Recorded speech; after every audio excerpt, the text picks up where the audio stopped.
조용한 아침의 나라 조선.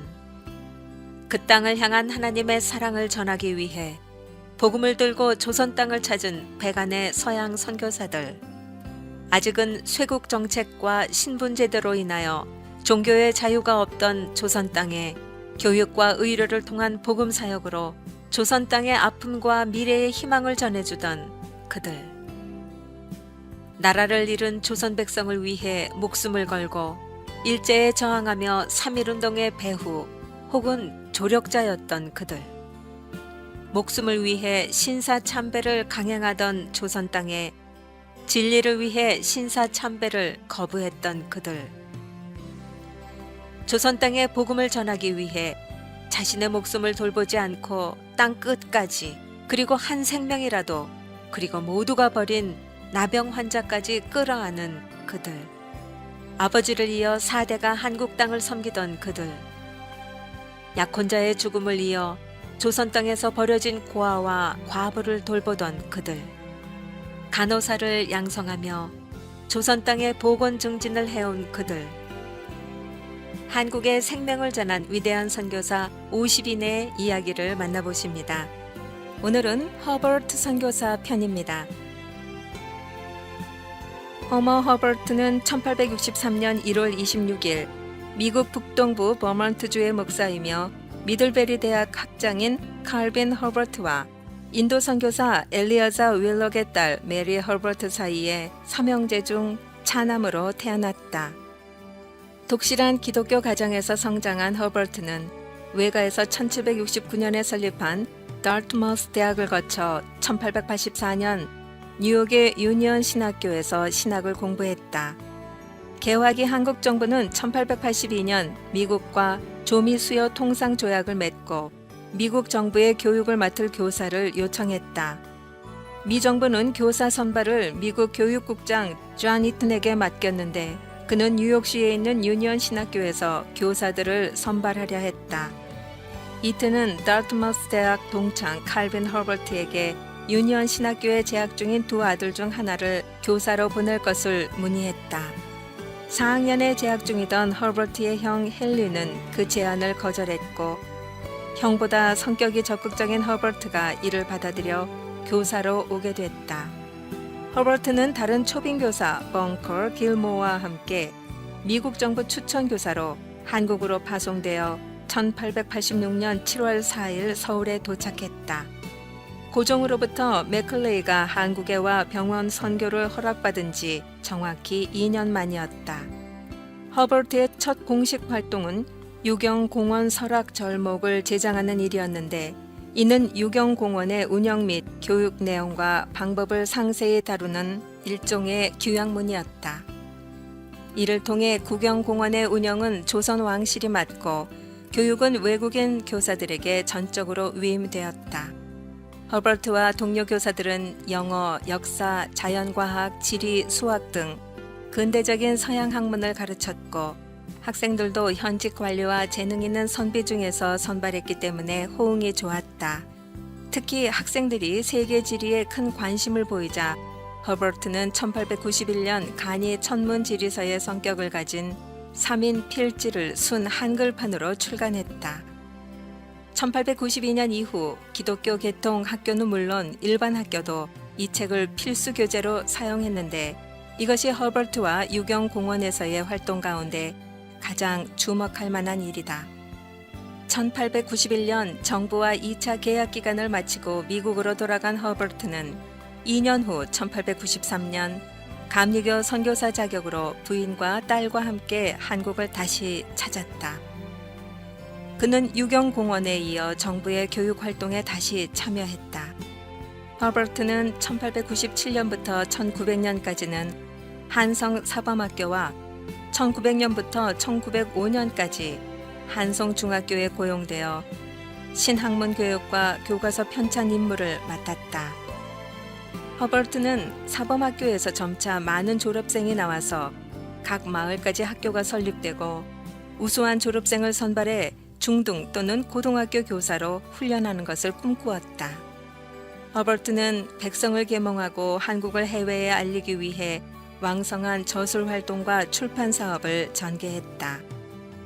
1890년 아펜셀러에 의해 시작된 산문 출판사는 국내 유일의 인쇄사였는데 1892년 한국을 외국에 알리기 위해 최초의 영문 월간지 The Korean Repository를 간행하고 각종 종교 서적을 대량으로 출판해 보급했다. 출판사의 모든 업무를 맡은 올린저가 1893년 한국을 떠나자 허버트가 책임자가 되어 휴관되었던 The Korean Repository를 다시 간행하고 1897년까지 산문 출판사를 이끌었다. 이 기간 산문 출판사는 재정적인 자립을 이루고 1895년 성서 번역 사업이 진척되면서 일도 늘어났다. 1896년 제본기를 새로 들여와 배제학당 안에 제본소를 설립하면서 신문도 인쇄할 수 있는 대형 출판사로 거듭났다. 허버트는 1896년부터 발간된 독립신문 출판에도 참여했다. 그는 인쇄 직원 2명을 지원했을 뿐만 아니라 독립신문 영문판 편집을 책임졌다. 그는 이 신문이 한국인들에게 매우 유익할 것으로 생각하고 기쁘게 신문의 창간에 관여했다. 허버트의 저술 및 출판 활동은 1901년 The Korea Review 창간으로 이어졌다. The Korea Review는 The Korean Repository가 1899년에 폐간된 후 한국 사정을 알리는 유일한 영문 월간지였다. 초반기에는 한국 문화를 주제로 주로 발표했지만 1904년 러일 전쟁을 겪으면서 허버트는 일본의 야심과 야만적인 탄압 행위를 신랄하게 비판했다. 그는 일본이 한국을 강제로 보호국으로 만들고 일본의 자본가와 투기꾼들의 이익을 위해 한국이 착취당하고 있다고 주장했다. 또한 아편 판매나 노름 같은 사업 형태를 운영하고 민간인들에게 정규 임금을 지급하지 않는 일본 관리들과 자본가들의 부도덕한 모습을 비판했다.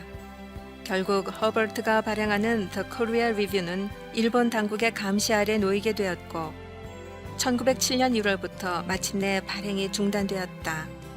허버트는 1905년 The Korean Repository와 The Korea Review 등에 발표한 글을 모아 The History of Korea, 한국사 드라마 되다를 단행본으로 출간했다. 물론 외국인이 한국 역사를 서술하면서 발생하는 여러 오류가 지적되고 있지만 서양인으로는 최초로 한국사를 서술하였다는 것 자체로 의미가 있다. 1906년에는 The Korean Repository와 The History of Korea를 요약해 The Passing of Korea, 대한제국 멸망사를 간행하여 러일 전쟁 이후의 한국 현실에 관해 자신의 견해를 자세하게 서술했다. 한편 허버트는 1896년 그동안 입에서 입으로 구전으로만 전해오던 아리랑을 최초로 체부해서 The Korean Repository에 싣기도 했다. 이 같은 저서들을 통해 우리는 당시 허버트가 한국에 가지고 있던 관심과 애정을 알 수 있다. 1904년 청일전쟁이 일본의 승리로 끝나자 미국 정부는 한국 문제에 깊이 개입했을 때 일본과의 관계가 악화되지 않을까 우려했다. 그래서 미국 공사관은 물론 선교사를 포함한 주한 미국인들이 한국의 정치적 문제에 일체 개입하지 말도록 강력하게 지시했다. 이런 이유 때문에 대부분의 선교사는 본국의 지시대로 직접적인 선교사업 이외에는 한국의 정치 문제에 개입하지 않으려 했다. 그러나 허버트는 당시 한국인의 민족적인 문제를 외면한 상태에서 선교하는 것은 불가능하다고 생각했다.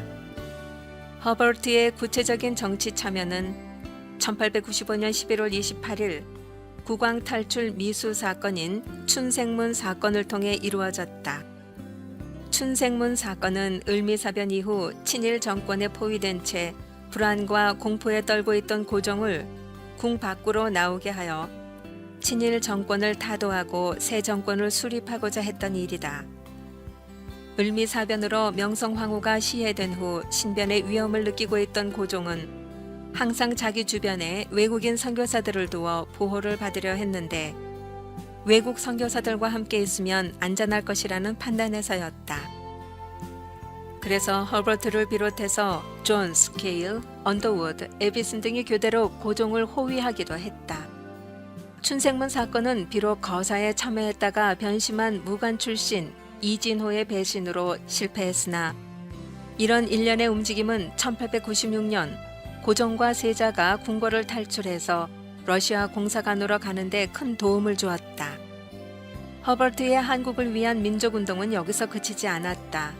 1905년 을사늑약이 체결되자 허버트는 한국의 자주 독립을 강조해 미국 루즈벨트 대통령에게 고종의 친서를 전달하려고 했다. 그러나 이미 친일 정책을 쓰고 있던 루즈벨트는 미국의 국익을 위해 한국의 사정에 귀를 기울이려 하지 않았고 때문에 허버트의 시도는 결과적으로 실패로 끝나고 말았다. 허버트는 1907년 또다시 한국의 민족운동에 동참했다. 1907년 6월 제2차 세계평화회의가 헤이그에서 개최된다는 사실을 알게 된 그는 고종에게 이 사실을 알려서 헤이그에 밀사를 파견하도록 제안했다. 나아가 허버트는 한국인 밀사들보다 먼저 헤이그에 가서 자신도 한국 대표로 회의에 참석하기 위해 백방으로 노력했다. 하지만 일본의 방해로 허버트를 비롯한 이상설, 이준, 이휘종 등은 결국 회의에 참석하지 못했고 오히려 이 일로 이준은 그곳에서 분사했고 고종은 7월 19일 강제로 퇴위를 당했다. 허버트 역시 일제의 압력을 받고 미국 정부의 소환 형식으로 한국을 떠날 수밖에 없었다. 하지만 허버트는 한국을 떠난 후에도 기고와 저술 활동을 통해 한국의 독립운동을 지원했으며 1949년 8월 이승만 대통령의 초청으로 해방된 한국을 방문했으나 여독으로 서울 위생병원에 입원했다. 1949년 8월 5일 그렇게 사랑하던 한국에 몸을 묻었다.